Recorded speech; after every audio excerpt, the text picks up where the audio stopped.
Hello! Welcome back to Naomi's Corner. Today, we will be making the famous and delicious sour soup, also known as the pork sinigang.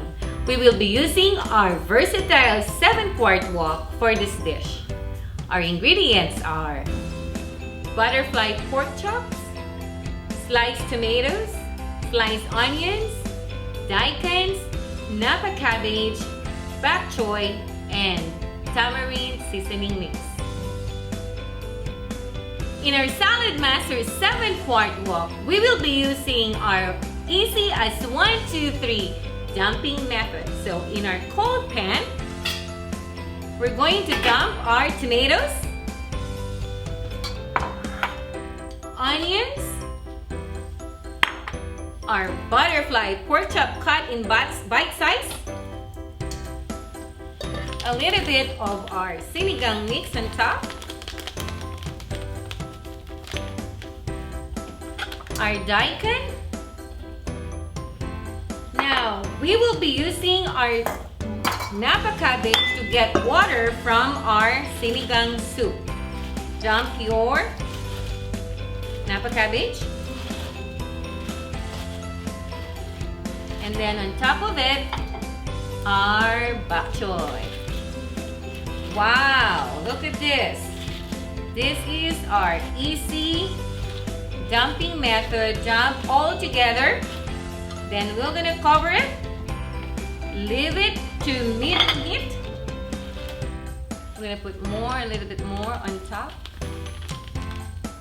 And then you can add a little bit of water, maybe 1 cup of water if you wanted to get more soup.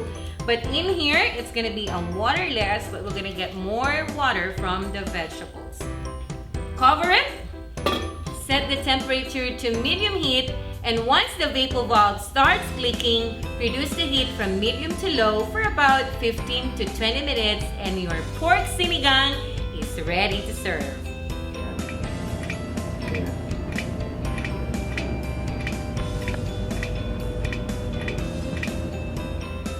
Now 20 minutes is up. Let's check if our pork sinigang is already done.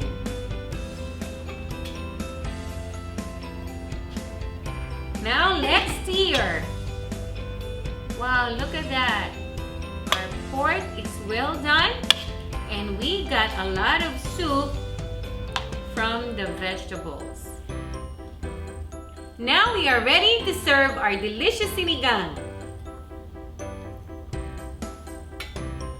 Ooh la la, delicious!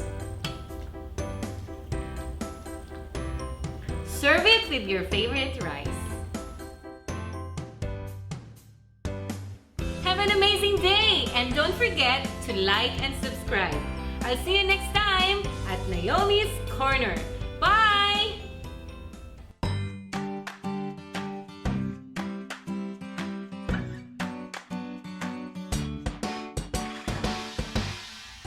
If you're in the Houston area, please feel free to contact us at Amazing Enterprise or like us on Facebook for more.